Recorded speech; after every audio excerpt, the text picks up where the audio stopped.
So there you see the famous NCB building, which is now called the SNB headquarters or SNB building.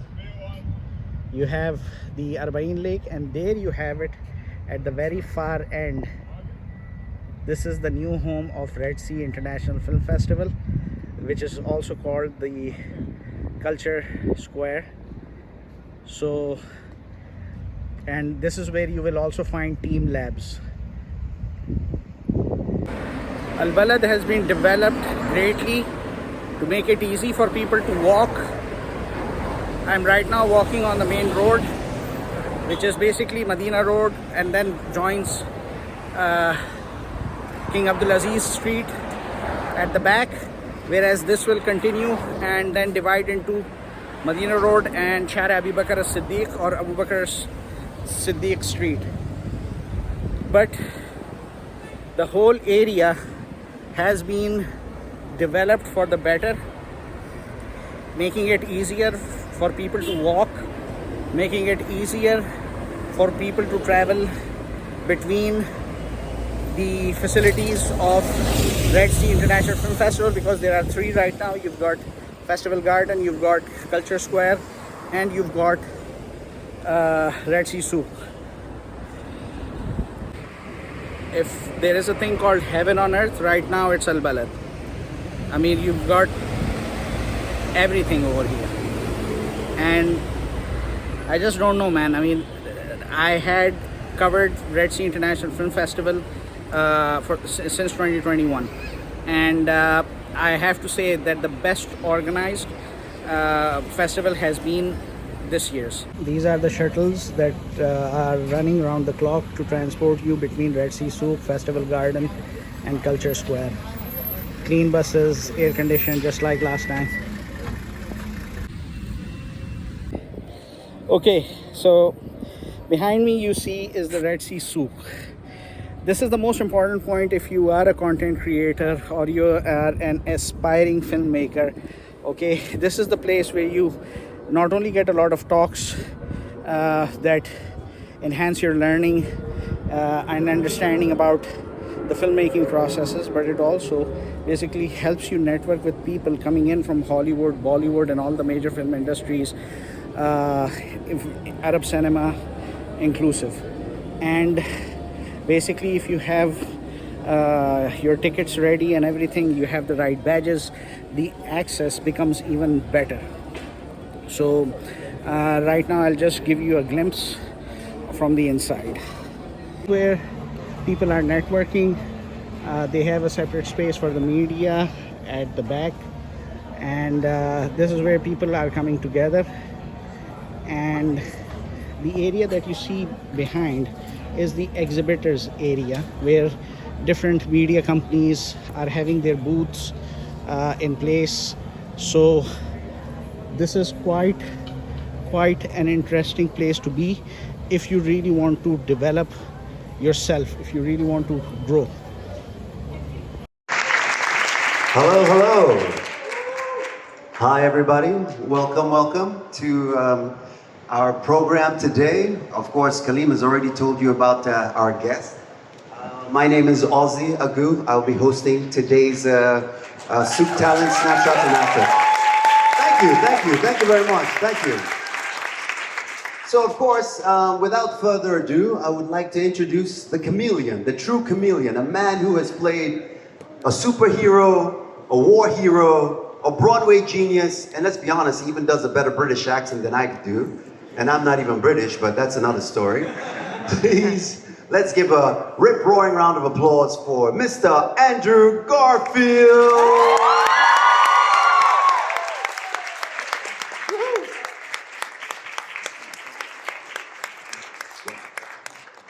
Thank you so much for having me again. I'm so happy to see everyone.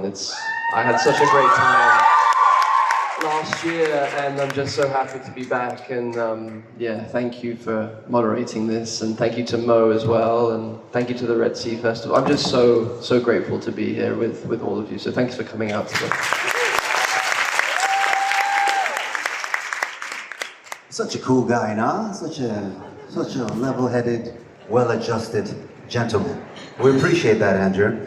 In fact, why not? Before we started, I was just talking with some of my friends, and they were like, you know, his name is pretty catchy. It makes you want to dance. And I was like, what's the dance? They go, Andrew Garfield, Andrew Garfield. So they're super excited to see you today. Yes, indeed. So yes, without further ado, you are just hot off the heels of the Marrakesh Film Festival as well. And you were a jury member there as well. Have you thought about being a jury member for the Red Sea? I would love to be on the jury here, yeah, at any time that I'm allowed to be. Yeah, it was my first time being on a jury. That I literally just landed from Marrakesh, a beautiful place with beautiful people and culture and art, and so I feel very confused and lucky. Nativity play Oh, wow. at primary school when I was, I think, 8 or 9. And I think they gave me the lead part of Mary because I had the loudest voice, and I needed the most attention probably, and so it all kind of began like that, I suppose, retrospectively. And then when I was a teenager, I discovered one of my favorite films as a child was Bugsy Malone. It's a musical film that Alan Parker directed, and it's about young children gangsters, and it's an amazing musical with fantastic music, and my local community theatre were doing a production of it, and I had just joined their kind of after-school program, and I got a role as Fat Sam was the character's name, and I had to put a pillow under my shirt because I was not overweight. I was very skinny, and I was underweight, in fact. And yeah, so from then on, I felt like I had found another home, another place where I could express myself and feel, I don't know, included in something bigger than myself. And then... It was the Tammy Faye movie. There was some kind of rehearsal. You were going to church with your co-star, and then to pick up more of the, I guess it was like a routine that you started doing. Could you tell us about that without? Yeah, there's been a few different kind of spiritual, religious stories I've done in quick succession. I did a film called Hacksaw Ridge, where I played a Seventh-day Adventist, and then a film called Silence, where I played a Jesuit priest, and then the Tammy Faye film, where I played a televangelist. And that one was strangely the least spiritual experience of my life. Well, because, you know, I think it was revealed that the character Jim Baker that I played was reading the, you know, Christian scripture in a very, very shallow way, in a very self-serving, shallow way. And I think the danger and the power of spiritual text is that the individual can interpret it in the way that they can only perceive it or absorb it in the way that their own psyche allows. So I think Mr. Baker, the person I played, was quite a young soul. Maybe it was his first or second time incarnate. Maybe if you believe in reincarnation, which I'm not sure I do, but it's an interesting concept. Metaphorically, if maybe he was a young baby soul that hadn't learned very much yet, he was reading the scripture as a young baby soul would, and a young baby soul wants as much food and luxury and comfort and is self-serving. Marvel guy.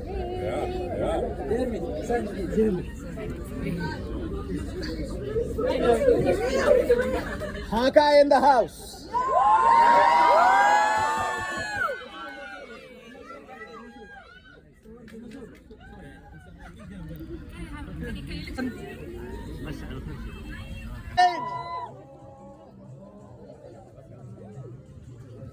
Doctor Strange.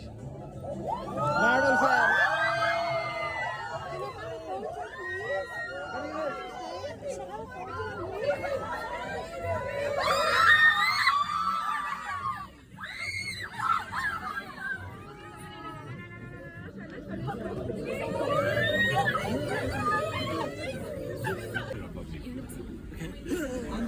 Andrew. Andrew!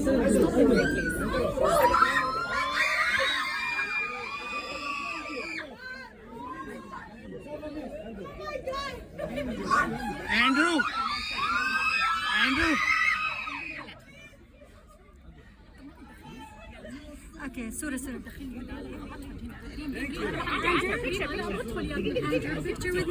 Marvel Sam. Andrew. Thank you.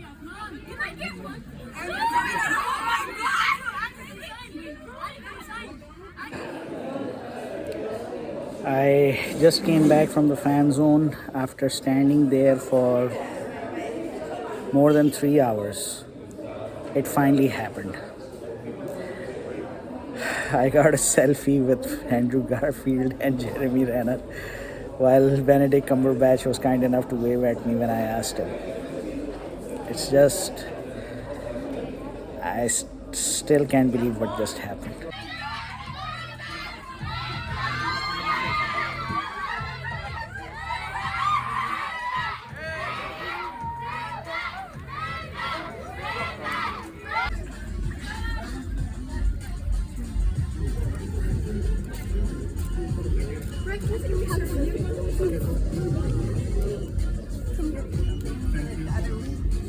Welcome to Jeddah. Excuse me, selfie, please. Third time here. And blessings through me are the greatest when they weren't expected. Like a phone call, a text, an email, giving you an opportunity to do something that wasn't even, you weren't even thinking about. How are you? Sure. Paragliding? I just had the best performance of my life. How's it been since you've arrived in Saudi? Have you seen anything? You told me something about coffee. Oh, we've had a lot of Saudi coffee. Yes, I learned that the coffee is poured only halfway because you want the recipients to drink it, and so you can give them another one. And if it's all the way, you want them to drink it and go. Yes, exactly. If someone pours coffee cup for you, it means You're in. you're welcome to stay. Well, welcome to this conversation. It's lovely to have you here, Jeddah. It's lovely to be able to chat with you today about your long and interesting and diversified career. But there's always a good story about how someone decides that acting is their passion. Which one was it for you, and was it really after watching Oliver on stage? It was. A bit about me. I'm the son of a former Canadian tourism official. We traveled early on in our family's life to Europe, and at that time I was attending an international school in Denmark.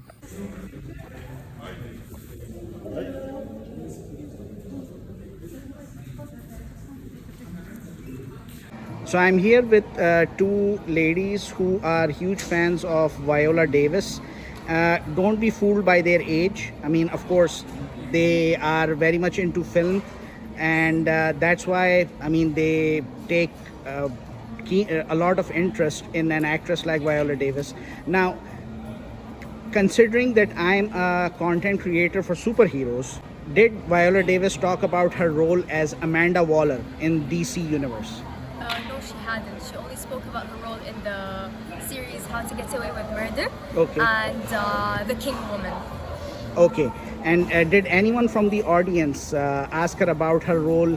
Because she is basically reprising her role as Amanda Waller in the new James Gunn DC Universe. Did anyone ask a question to her about it? No, their questions were more into their psychological side of life. Right. It was more of a therapeutic question more than it was about her role.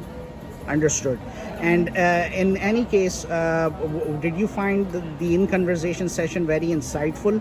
It was. It really shed light on how African Americans struggled before and how their own experiences. write. It spoke about her own experience, how she had abusive parents before and how it affected her nowadays, and how it motivated her in many roles in her career, such as Annalise Keating in How to Get Away with Murder. She went through sexual abuse, which also encouraged her to embrace her own culture and then led her on. Her main character was supposed to be American coded more Right. than it was African American coded. So she insisted that Annalise Keating, the character, would take off her wig and show her real hair and be her own self, like her real true self in Annalise Keating role. Okay, I'm gonna ask both of you, so you have to answer individually. What's your key takeaway from Viola Davis's In Conversation session? Key takeaway. Be yourself. Don't go copying anyone. Don't let the world infect you or negatively cite you in any way possible. And also, she gave me a small motive, like I want to be a lawyer when I grow up. And, inshallah. And her role in Annalise Keating's How to Get Away with Murder really, really inspired me and shed light on a lot of motives that I want to pursue, inshallah. Inshallah. What's your key takeaway, Renner? Okay, so what I found really interesting is how she spoke about the African American and how it has changed throughout all of these years. She's such an inspiring person, to be honest. So inspiration is what you got. Thank you so much, Dana. Thank you so much, Renad, for taking out the time, coming all the way to Red Sea Souk to share your feedback about Amanda Waller. I'm really grateful, and the community, my community, is really grateful to all of you for sharing your insights. Thank you so much. So there you have it. This is my generic vlog about what's it like being at the Red Sea International Film Festival, especially when it has returned to its roots, which is Balad. And believe me, it's a very good experience for those who want to see their stars, or even for those, as I've said, who want to break into the world of movie making, films, cinema, any animation, a lot of the things that are being covered in today's media. This is the best place to be, and I hope this has inspired you enough that when the next Red Sea International Film Festival happens, you will certainly make sure to attend it. Try to register yourselves and get the right badges so that you can have the best access possible. Thank you very much for watching, and I'll be seeing you at the next year's Red Sea International Film Festival. Signing out.